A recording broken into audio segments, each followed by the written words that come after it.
Allah wa khairal hadi hadi Muhammadin sallallahu alaihi wasallam syarrul umuri muhdatsatuha wa kullu muhdatsatin bid'ah wa kullu bid'atin dhalalah wa kullu dhalalatin finnar. Ibu-ibu, bapak, jamaah yang dirahmati Allah, alhamdulillah rabbil alamin, kita ucapkan kepada Allah Subhanahu wa taala dengan rahmat Allah. Pagi kini kita bisa melanjutkan kajian kita, yaitu mentadaburi surah Al-Qasas untuk memahami perjalanan Nabi Musa dari kekejaman Fir'aun laknatullah yang patangko telah kita jelaskan bahasa Nabi Musa ketika sampai di kota Madian, beliau menolong meminumkan ternak anak Nabi Ayub, dan setelah itu Nabi Ayub mengundang beliau untuk datang ke rumah. Dan terjadilah dialog, yaitu Nabi Musa menjelaskan kondisi dan situasi yang beliau alami, yaitu beliau menjelaskan, saya adalah Musa, berasal dari Mesir, anak angkat Fir'aun, membunuh orang Mesir. Maka Fir'aun berencana untuk membunuhku. Nah, dengan kejujuran Nabi Musa itu, maka Syuaib merasa kasihan dan mengatakan, yaitu la takhaf, ndak usah engkau takut, najauta minal qaumil zalimin, engkau telah selamat dari kaum yang zalim. Ibu bapak jemaah itu Allah, ana nampak dia dari surah Al-Qasas ayat ke-25 yang kita bacakan tadi, bahasa Nabi Musa berdoa kepada Allah, yaitu Rabbi inni lima anzalta ilayya min khairin faqir. Ya Rabb, turunkanlah kepadaku kebaikan, kebutuhanku akan kebaikan. Apa kebutuhan Nabi Musa ketika itu? Makanan. Apa kebutuhan Nabi Musa ketika itu? Keamanan. Apa kebutuhan Nabi Musa ketika itu? Harta. Maka Allah memberikan jalan keluar, yaitu Nabi Ayub memanggilnya untuk menerima upah dari perbuatan Nabi Musa untuk menolong putri Nabi Ayub meminumkan ternak. Di dalam ayat itu, di ayat ke 26, Allah Subhanahu wa taala menjelaskan, setelah Nabi Musa mengisahkan kisahnya secara detail kepada Nabi Ayub, maka ketika itu Nabi Ayub mengajak Nabi Musa makan. Parui sabanalita, berangkat dari Mesir menuju Madian tidak punya bekal. Tapi ketika makan itu dianggap oleh Nabi Musa sebagai balasan dari menolong, maka Nabi Musa mengatakan, saya tidak menerima upah dari menolong putrimu.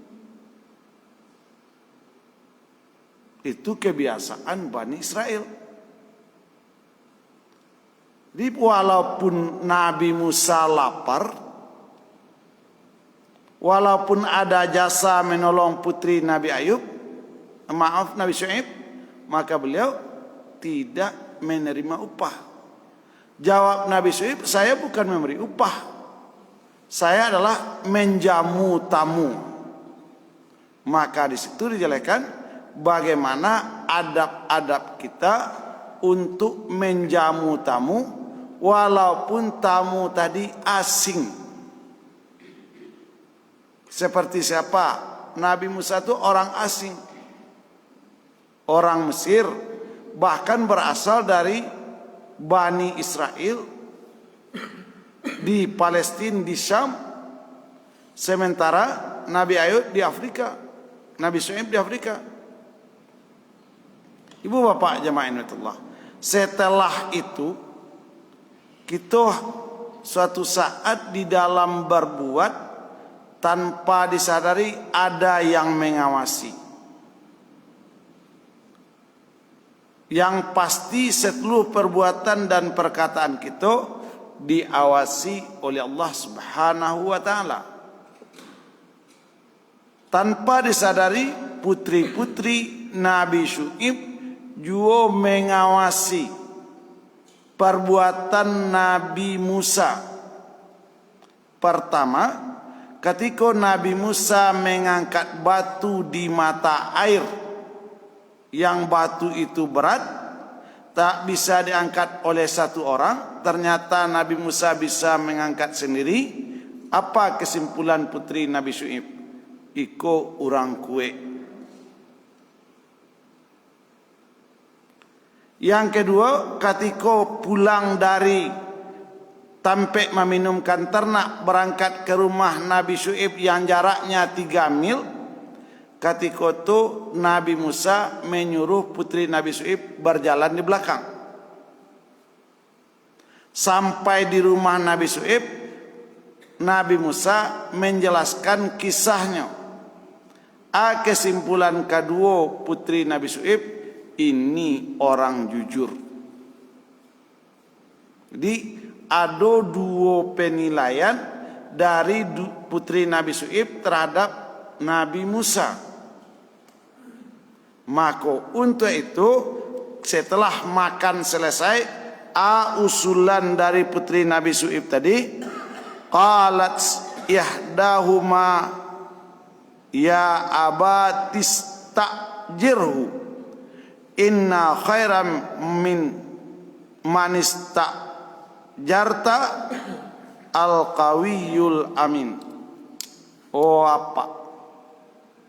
Ambiaklah orang ko kajadi pegawai, kajadi pekerja. Karena pekerja yang baik itu yang pertama kuat, yang kedua jujur. Tambah lagi pelajaran. Ayat ko berlaku sampai akhir zaman. Andai kata ibu-ibu dan bapak biswa pedagang, kaman cari anak namanya pramuniaga namanya. Syaratnya apa? Rajin bekerja, jujur. Kalau dapat syarat berdua itu, insya Allah hubungan antara majikan dan pekerja langgeng.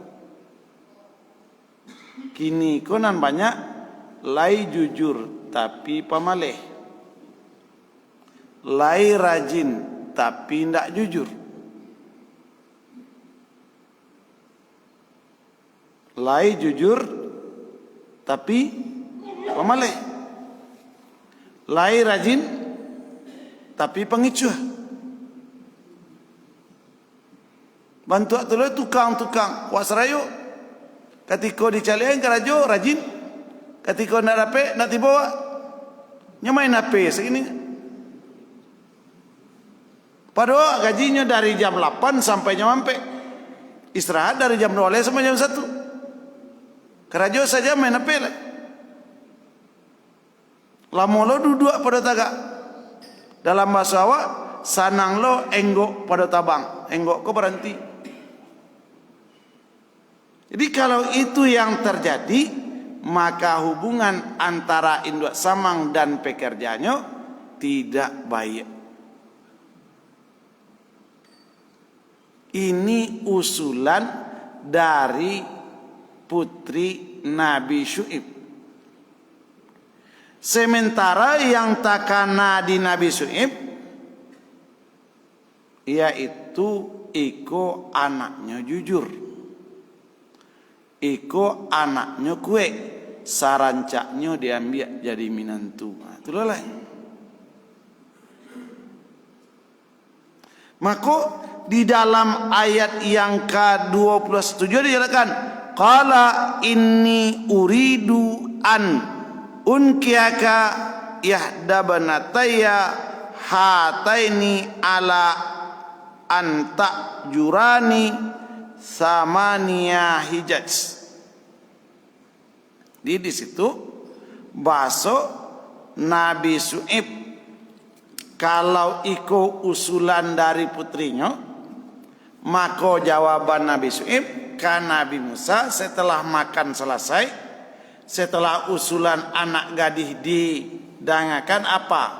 Aku ingin menikahkan engkau dengan salah satu putriku.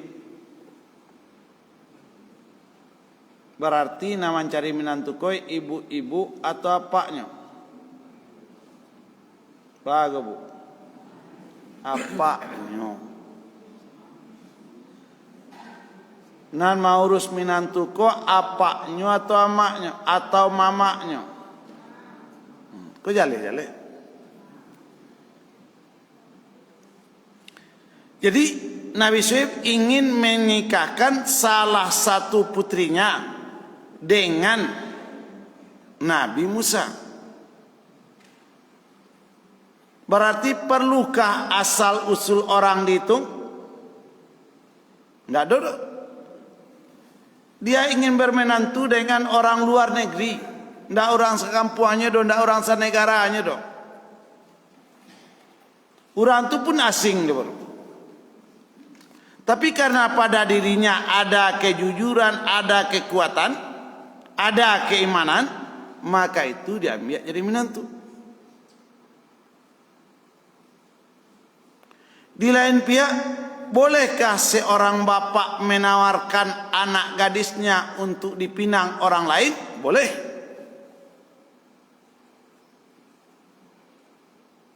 Itu kan di zaman Nabi Musa, batua di zaman Islam, Umar bin Khattab radhiyallahu anhu punya anak yang bernama Hafsyah, janda di umur 27 tahun, ditawarkan untuk dinikahi oleh Abu Bakar yang sudah tua. Abu Bakar menolak. Karena ditolak oleh Abu Bakar, maka ditawarkan kepada Utsman bin Affan yang ketika itu istrinya yang kedua dari putri Rasulullah Ummul Kalsum sudah meninggal. Utsman pun menolak. Maka akhirnya Hafsah dinikahi oleh Rasulullah sallallahu alaihi wasallam. Jadi yang menginginkan putrinya menikah itu adalah bapaknya.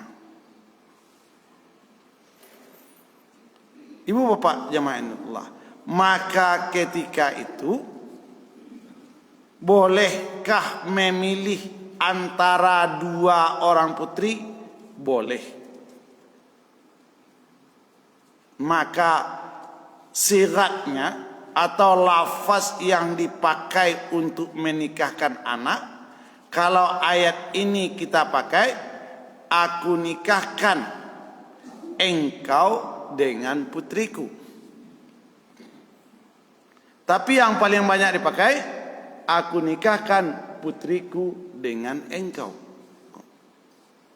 Pertanyaan, yang ingin menikah itu laki-laki atau perempuan? Laki-laki. Maka lafaznya aku nikahkan engkau dengan putriku. Tapi kadang-kadang teks yang sering kita baca, aku nikahkan putriku dengan engkau. Kurang pas. Di sini apa? Aku ingin menikahkan engkau dengan putriku. Jeleklah nanti ketika terjadi ijab kabul.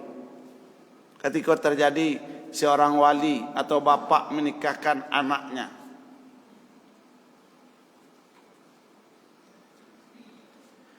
Namun ibu dan bapak, bahasa di dalam pernikahan itu butuh mahar.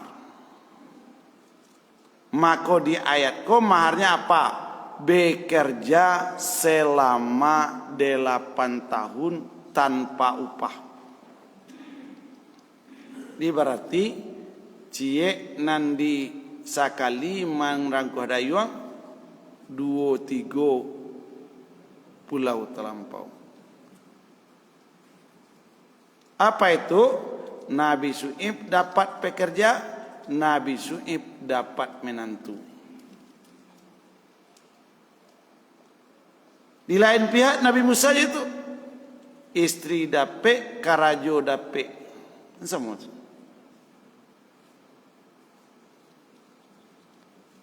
Nah, pertanyaan kedua, kira-kira 8 tahun karajo itu nama nan barago dibanding seperangkat alat salat.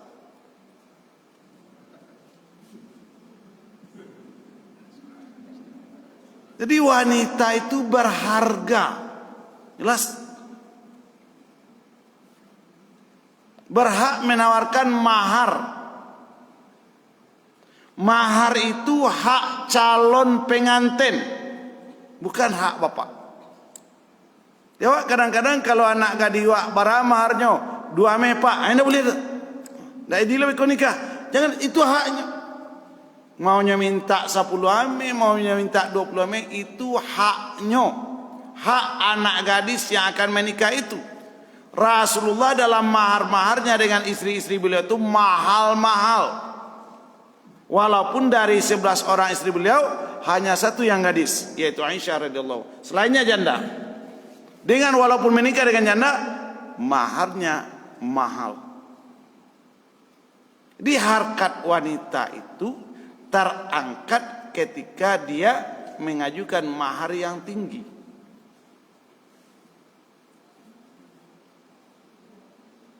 Dia awak ndak biasa. Setiap menikah mahar nak dihitung. Akhirnya mahar yang paling banyak tu seperangkat alat salat dibayar tunai. Dan paling lucu, seperangkat alat salat ditambah dengan emas 20 gram. Nama ame pada seperangkat alat salat. Harusnya apa? 20 gram emas tambah seperangkat alat salat. Seakan-akan seperangkat alat salat itu hebat mana? Mungkin itu tidak lebih. Oh, ibu lah jilbab dalam, ibu lah pakai baju dalam, ibu sudah pakai stocking atau kaos kaki, itu sudah seperangkat alat salat. Tidak harus mungkin. Dia kadang-kadang kan seakan-akan harga mungkin itu tinggi. Tidak. Harga mungkin itu baik. Kalau lain mungkin langgeng perkawinan junda.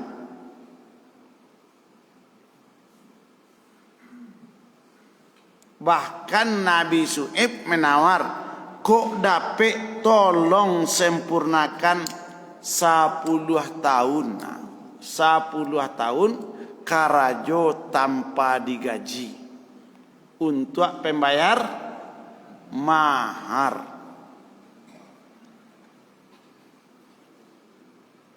Maka ibu bapak, dari ayat nan ke-26 ko ada lagi yang dapat kita ambil kesimpulan. Ketika terjadi penawaran 2 buah, ditanyalah oleh sahabat ke Rasulullah, ya Rasulullah, berapa lama Nabi Musa mengambil kontrak itu? 8 atau 10? Nabi tidak tahu, ditanya kepada Jibril. Jibril tidak tahu, ditanya kepada Allah. Maka jawab Allah, 10 tahun. 10. Namanan rancak karajo 10 tahun gratis atau 8 tahun gratis dinan kaba karajo. Manca bu. 8 tahun tak digaji atau 10 tahun tak digaji. Awak pekerja. Namanya rancak. Rancak 8 tahun. Tapi Nabi Musa mengambilnya mana? Menyempurnakan 10 tahun. Menyempurnakan 10 tahun. Nanti ibu-ibu atau bapak-bapak yang kebetulan mungkin ditakdirkan Allah untuk berangkat haji. Berangkat haji. Kita buka sabanta surah Al-Baqarah ayat 203. Ini yang terjadi di ketika kita melihat surah Al-Qasas ayat 26. Bagaimana nanti pilihan kita ketika terjadi, yaitu contoh di dalam surah Al-Baqarah 203.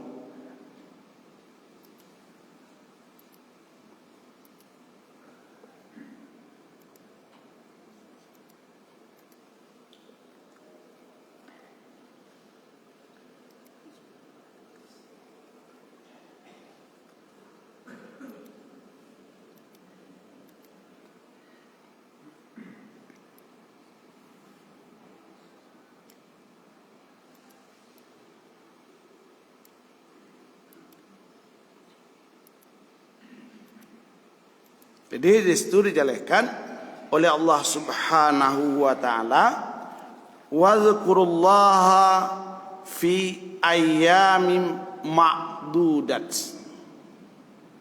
Dijelaskan, perbanyaklah mengingat Allah ketika engkau bermalam di Mina. Bagi jamaah haji, kita masuk Mina setelah bermalam di Muzdalifah tanggal 10 Zulhijjah. Maka dari Muzdalifah menuju Mina seharusnya jamaah itu kembali membaca talbiyah. Dari maktab ataupun dari tenda untuk menuju jamarat seharusnya jamaah itu membaca talbiyah. Kembali dari jamarat untuk ke Mina seharusnya jamaah itu membaca takbir, memperbanyak takbir. Selama di Mina atau di tenda seharusnya jamaah itu memperbanyak takbir. Ini seharusnya. Maka Allah Subhanahu wa taala menjelaskan selama itu, faman ta'ajjala fi yaumaini fala isma alaih. Setelah melampar tanggal 10 Zulhijjah, yaitu jumrah akabah, kemudian tanggal 11 dan 12 melempar ketiga jumrah, boleh meninggalkan Mina untuk melakukan nafar awal. Atau di dalam situ dijelaskan, wa man ta'akhara fala isma alaih liman ittaqa. Bagi yang ingin menyempurnakan berangkat dari Mina ke hotel tanggal 13 Zulhijjah juga boleh. Di Allah menawarkan boleh 3 hari di Mina, boleh ampe hari. Nan disiko nan menerima upah jamaah atau enggak. Kalau Nabi Musa tadi amua mengambil karajo 10 tahun tanpa upah. Kini Allah tawarkan kalau 3 hari dia ge upah, kalau sampai hari dia ge upah. Mana yang dipilih? Mana yang dipilih kira-kira? Nanti baru sehari ketiga bapak-bapak, ibu-ibu jamaah. Apalagi kalau kloter 1, 2, 3 awak mambiak nafar awal batu oleh alun babali. Kau telinga mendengar. Batu kopor alun bakabe. Baralah lama mungkin gak 3 hari ngawek kopor kalau ke pulang kau. Mungkin 2 hari boleh. Padahal di Makkah kita balik ke Makkah transportasi tidak ada, makanan tidak disediakan. Di Mina transportasi lengkap dan makanan disediakan. Kok capek. Iyo lama lalu di hotel ber-AC lai pada di Mina yang AC-nya tidak rancang. Bagus sekali. Jadi di awak kadang-kadang ibadah naik haji itu masih dipertimbangkan juga sanang lalu di hotel.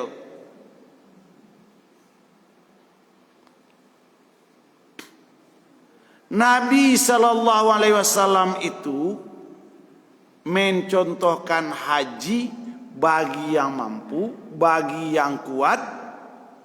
Setelah melempar jamarat di tanggal 10, langsung tawaf, langsung sa'i. Jemaah haji Indonesia sudah melempar jamarat, lalu ke tenda. Padahal dia mampu. Lain kalau ibu-ibu tidak ada bisa. Yo kan jauh bajalan dari Mina, bajalan ke Makkah 6 kilo sasek ke biko. Gadang jalannya. 10 meter jalannya ke sasek. Lurus sampai di Makkah. Biko balik dari Makkah lurus sampai di Mina. Bagus sasek bukan. Hati nanda kue. Iyo jangan diforsir bana tenago. Seakan-akan tenaga ku awak yang punya. Seakan-akan kesehatan ku kita yang Allah tahu hamba-hambanya lagi mengabdi kepadanya. Acok. Apalagi kalau diajak tarwiyah jalan mati beko, ndak ada jaminan.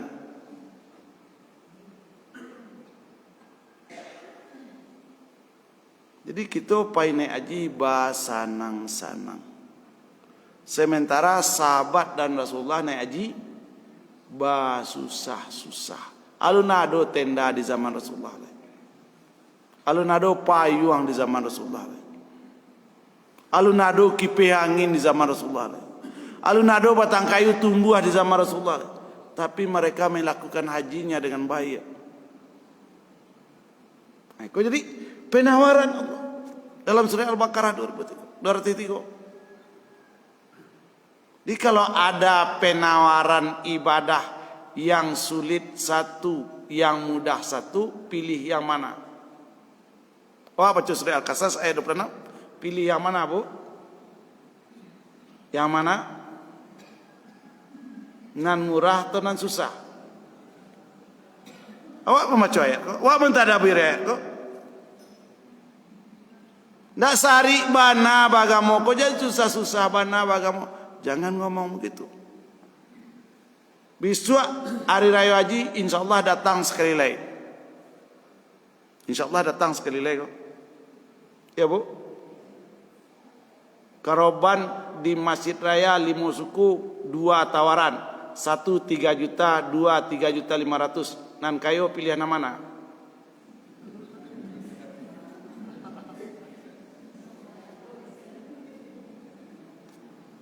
Baca ayat surat ke-26 ayat ke-26. Nan kayo pilihan mana? Kau ada nan pilih 3 juta atau nan miskin-miskin sana satu korban. Bisa ditawarkan lagi, ibu-ibu nan kayo pekerja ge upah 200.000 seorang. Bara, pilih anak upah atau pilih upah? Pilih mana? Awak kan mengaji kau ndak berteori ni boleh banyak. Alah, patangku nak ada upah, agi saya pekerja pulang songgok selesai. Jadi kita mentadaburi ayat seperti itu. Pahala kurban itu untuk awak. Harusnya bapak-bapak yang langsung membali jawi, bapak-bapak yang langsung mandabi jawi, bapak memotong, bapak mantan ke rumah orang miskin. Dan ibu-ibu dia tidak pandai membali jawi, tidak pandai mandabi jawi, baru diupahan. Itu yang terjadi kini senang-senang orang keroban atau enggak? Itu hendak melihat seperti itu. Jadi kita seakan-akan bahasa moko dicari nan enteng. Kalau ke Manggale nanti dicari labona mahal. Di mana labona ke mahal biarlah susah. Kalau beribadah di mana ke murah biarlah sekecil palonya. Harus watak kita rubah ibu dan bapak. Kita hidup untuk beribadah. Makin jelas ibadah itu, makin bagus pahalanya. Di Nabi Musa mengambil kontrak 10 tahun. Nabi Muhammad di hari tanggal 10 Zulhijjah setelah melempar jamarat Akabah, terus ke Makkah tawaf, terus sa'i, kembali lagi ke Mina. Ikut nan paine aji di bawah sampai puluh semuanya. Aindak lo talok pe kasinan. Alasan takwi. Takwi sase. Takwi saki. Batu hari panjang lain. Yaleh. Kita tidak melatih jamaah kita untuk menjadi orang-orang yang meyakini pertolongan Allah di Makkah.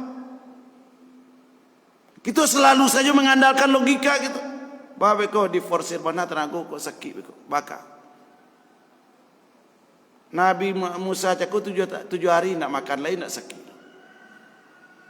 Awak makan dulu ke pai melempar. Dibawa lo kue, dibawa lo aqua, dibawa lo payuang. Jadi kita tidak yakin kadang-kadang Allah itu maha penolong.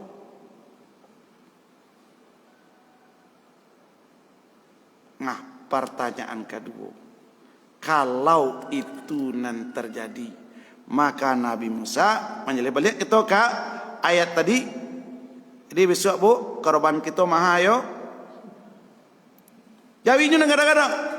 Yang jawi ketik-ketik jo. Kalau patangko jawi 21 juta, besok jadikan jawi 28 juta. Ya bu. Semental 25 nya.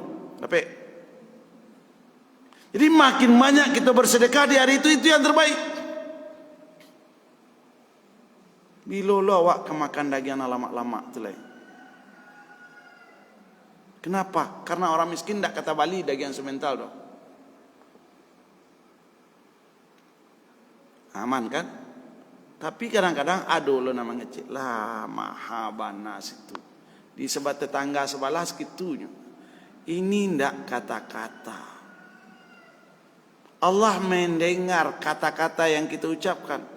Allah tahu kondisi hati kita ketika akan beribadah, ikhlas enggak? Yakin enggak? Nah, untuk itu maka apa yang terjadi setelah penawaran tadi yaitu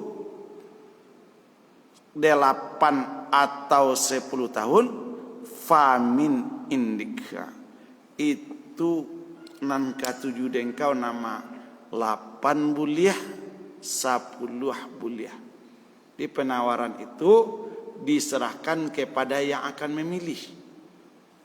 Maka ibu dan bapak dijalehkan oleh Nabi Musa aku pekerja yang baik itu.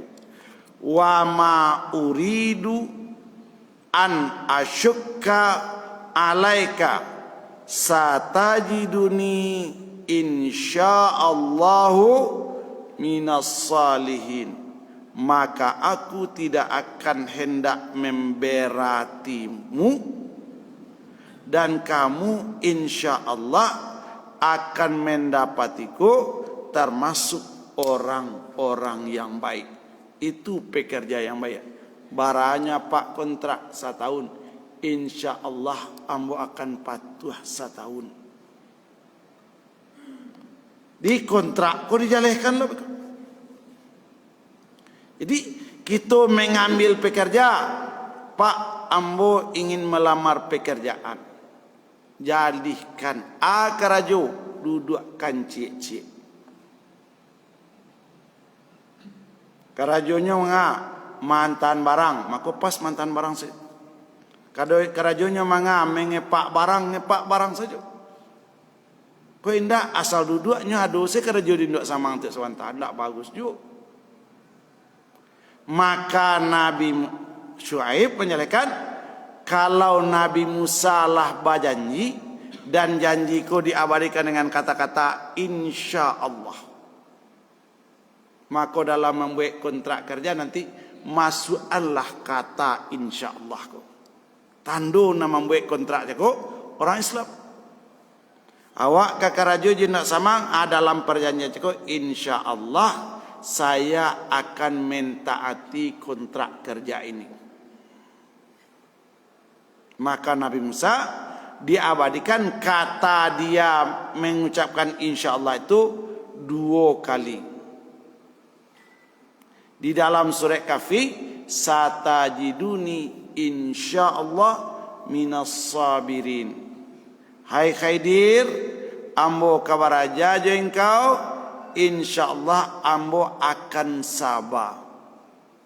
Karena Nabi Syuaib, ambo akan bekerja dengan engkau, satajuduni, engkau insya Allah akan mendapati aku dalam kondisi saleh, orang baik. Orang baik.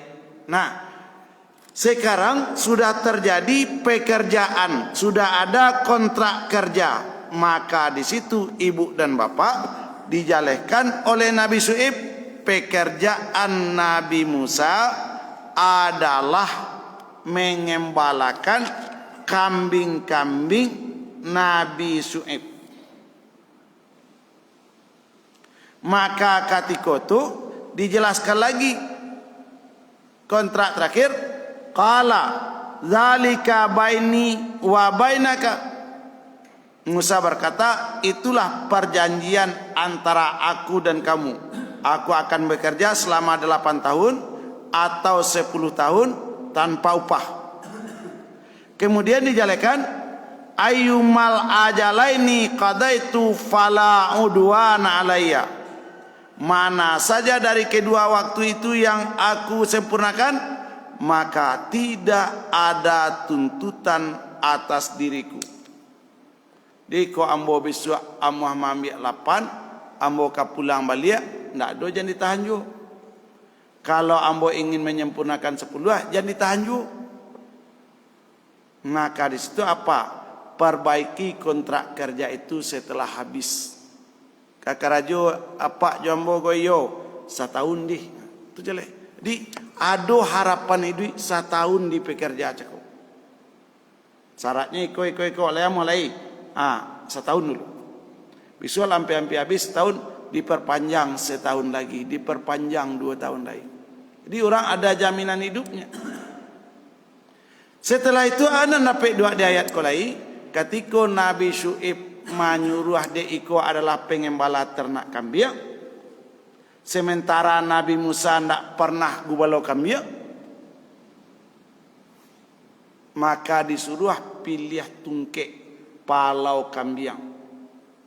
Nabi Musa memilih tongkat itu, ketika Nabi Syuaib jangan iko pilih. Sampai 7 kali ternyata ambil juga tungkek itu. Inilah tongkat itu. Jadi tungkek itu didapat Nabi Musa, pemberian Nabi Syuaib dalam tafsir Al-Qurtubi. Bukan dicarinya lo kayu cik. Kemudian dia gelo karajo, setelah engkau nanti mengembalakan ternak, engkau gembalakan di sebelah kanan. Rumputnya kurang tapi aman. Di lain pihak apalagi, jangan gembalakan di sebelah kiri. Di situ ada ular piton, tapi rumputnya banyak. Mana rencak? Awak pekerja kok? Nan kasanang ati ndok samang atau nan kala biasa nang ati ndok samang? Mana rancak manggu balon ternak di rumput nan kurang atau di rumput nan subur? Tapi di rumput nan subur ko ado bahayu. Maka dalam tafsir Qurtubi dijelaskan Nabi Musa membunuh ular piton itu dengan tongkat itu sendiri. Berarti Nabi Musa mengembalakan ternak ke sebelah kanan atau sebelah kiri? Sebelah kiri. Tidak lama sudah tu Nabi Su'ib dipaciknya kambing-kambing tadi.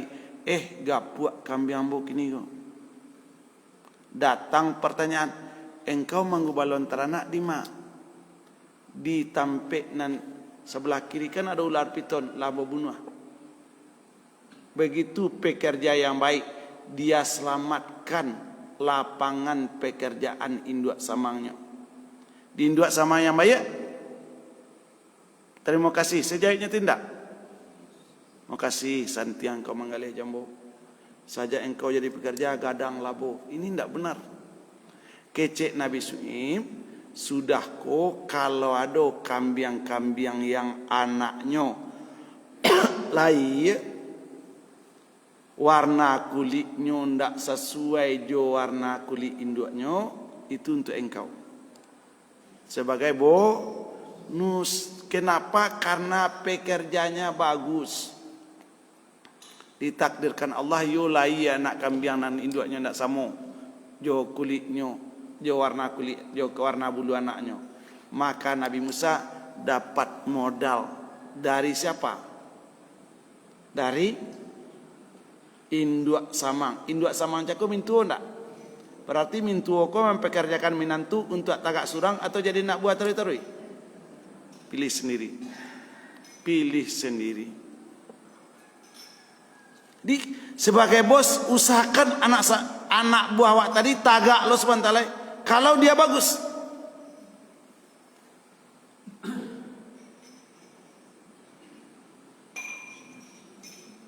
Nan upah ndak. Nanti kalau ada yang agak bagus kinerjanya, hargailah kinerja itu. Hargailah kinerja itu. Nah, ibu bapak, nah kambing-kambing nan dibawa dari Madian itu nanti di Syam namanya kambingnya kambing Samiri. Jadi Nabi Musa nanti membawa kambing itu ke Mesir setelah kontrak 10 tahun selesai.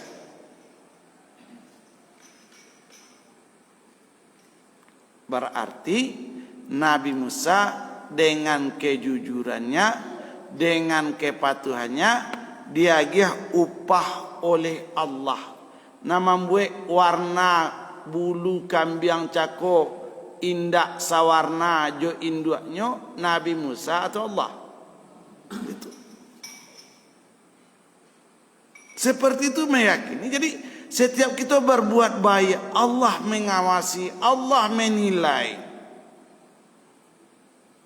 Untuk itu, hikmah nan kita dapat dari surah Al-Qasas ayat nan ke-28. Maka itu pun dijelaskan oleh Ibnu Katsir ayat yang kita bacakan tadi di dalam surah Al-Baqarah 203 tadi. Ibu bapak jemaah Allah. Setelah itu kisah itu maka selesai sudah. Maka Allah Subhanahu wa taala ketika Nabi Musa menyelesaikan kontraknya dan tadi dijalankan kontrak itu selesai adalah 10 tahun, maka dalam hadis riwayat dalam Ibnu Jarir menjelaskan yaitu aku pernah bertanya kepada Jibril kepada Nabi, manakah di antara kedua masa itu yang diselesaikan oleh Nabi Musa? Jibril menjawab, yang paling lengkap dan paling sempurna 10 tahun. Dan itu pun banyak sekali hadis yang mengatakan Nabi Musa mengambil kontrak 10 tahun. Kita tidak buka hadis itu tadi, hadis bukti-bukti, hadis yang tentang Nabi Musa mengambil kontrak 10 tahun. Setelah selesai kontrak, Nabi Musa ingin kembali balik ke Mesir dengan modal kambing. Berarti dia tidak ingin lagi menjadi anak angke Fir'aun.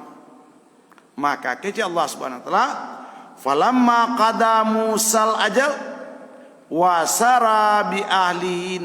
Nah, jadi tatkala Nabi Musa itu telah menyelesaikan waktunya di Madian 10 tahun, wasara maka dia berangkat dengan keluarganya dari Madian kembali menuju Mesir. Di dekat Bukit Tursina, di sebelah kanan Bukit Tursina, Nabi Musa di situ menyelesaikan, yaitu dilihatnya api di lereng gunung, anasa min janibit turinara. Nabi Musa melihat api dari sebelah kanan gunung.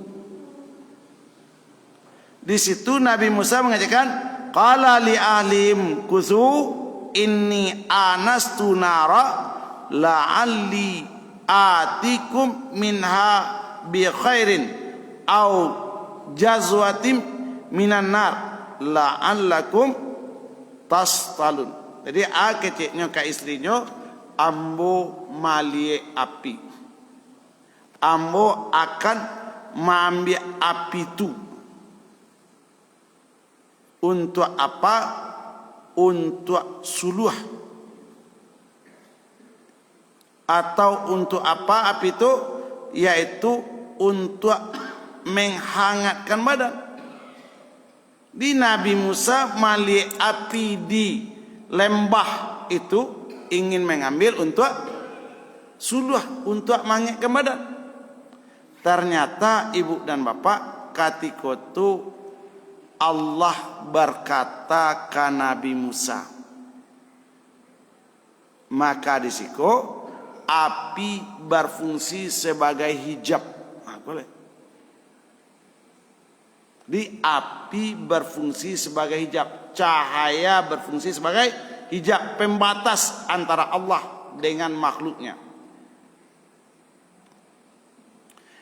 Ketika sampai di lembah itu, dijelaskan oleh Allah Subhanahu wa taala, falamma ataha nudiya min syatil wadil aiman, maka diserulah Nabi Musa dari sebelah kanan lembah, fi buqati mubarakah, pada tempat yang diberkahi. Apa kalimat itu yang dijelaskan?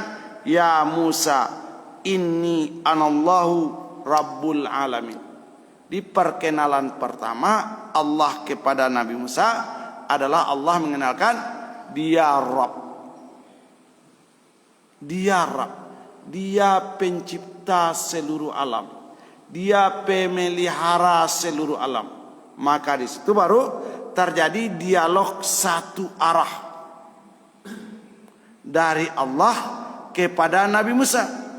Nanti terjadi dialog dua arah. Ketika terjadi dialog dua arah itu, Nabi Musa disebut kalamullah. Isi pembicaraan pertama, yang pertama Nabi Musa, Allah memperkenalkan dirinya sebagai Rabb. Nan kedua apa pembicaraan? Yaitu Allah memberikan mukjizat kepada Nabi Musa, yaitu tongkatnya itu disuruh lemparkan. Ketika tongkat itu dilemparkan, tongkat itu berubah dalam pandangan Nabi Musa seperti ular besar yang bergerak cepat. Nabi Musa ketakutan. Ayat nampak di situ, Allah ingin menjelaskan ini mukjizat. Berbeda dengan tukang sihir yang melemparkan tongkatnya. Tongkat itu berubah nampak seperti ular. Tukang sihir tidak ketakutan. Kenapa? Karena dia tahu bahwa pelemparan itu akan berubah seperti itu. Jadi di situ dapat dua ilmu apa? Mukjizat itu terjadi tanpa disangka-sangka oleh orang yang disuruh. Tidak tahu yang kata jadi. Nabi Musa ketika disuruh nokok batu, tidak yakin apa yang akan terjadi. Ternyata lahir 12 mata air. Tongkat yang sama dilemparkan ke laut, terjadi 12 lorong. Anu itu 2 baleh jalur di dasar laut. Itu mukjizat. Tapi kalau orang berjalan di atas air, bagus. Sihir atau mukjizat? Sihir. Kalau Nabi Ibrahim berjalan di atas baru, indak tabaka, mukjizat atau sihir?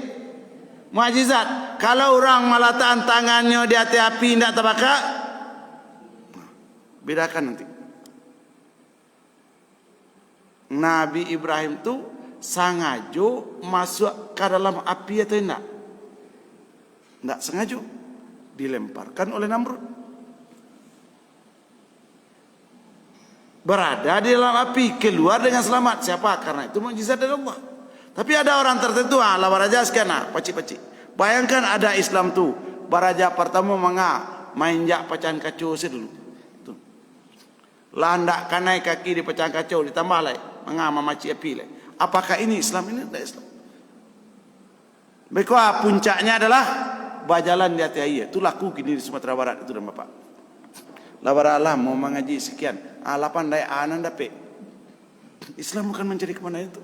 Islam mendekatkan diri ke Allah, tidak untuk materi-materi dunia. Jadi jangan tercangang. Lebih kau nyola mengaji 20 tahun 8 daya berjalan di atas air. Itu tidak Islam. Nyola mengaji 10 tahun dicucuk aja pisau tidak kenai. Itu tidak Islam. Kalau memang dilempar jo panah ndak luku, tentu Nabi Muhammad nampil yang paralu dapat dulu. Ikut Nabi Muhammad dipanah di dalam Bukit Uhud, rontok gigi berdarah-darah. Nabi Musa kalau memang itu nampil lalu, tentu disuruh berjalan di atas air. Nabi Musa disuruh Allah berjalan di dasar laut. Di dasar laut, di atas tanah. Kondisinya adalah kondisi lahiriah. Kesimpulan yang kedua, ibu dan bapak, yaitu Allah Subhanahu wa taala untuk memperkuat dakwah para nabi dan rasulnya dikuatkan dengan mukjizat. Mukjizat Nabi Muhammad itu adalah Al-Qur'an. Al-Qur'an itu nilainya di atas seluruh ilmu. Di atas seluruh ilmu.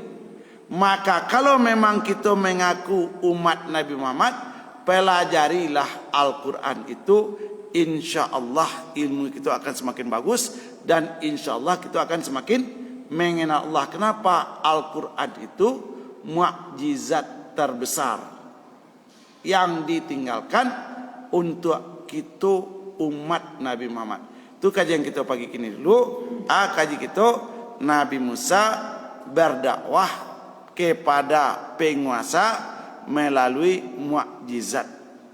Nanti dicaliak baalo penguasa ko berkili-kili jo Nabi Musa. Itu kaji kita nanti. Di jangan dikatakan dakwah ko gampang dak, dakwah ko enteng dak. Tapi dakwah itu adalah puncak ibadah. Amar ma'ruf nahi munkar. Ibu puncak ibadah apa? Untuk memahami orang Islam itu sendiri.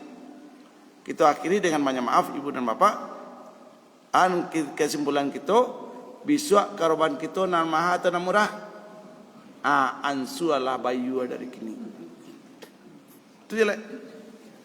Biswa tampek basuci kita nan mewah atau nan biasa? Nan mewah. Ansu bersedekah dari kini. Jadi harus di atas hotel berbintang 5 tempat berwudu itu. Harus di atas bandara. Kok di bandara WC-nya barasia atau kamar mandi barasia? Harus di atas itu. Di bintang 5, hotel berbintang 5 itu untuk dunia.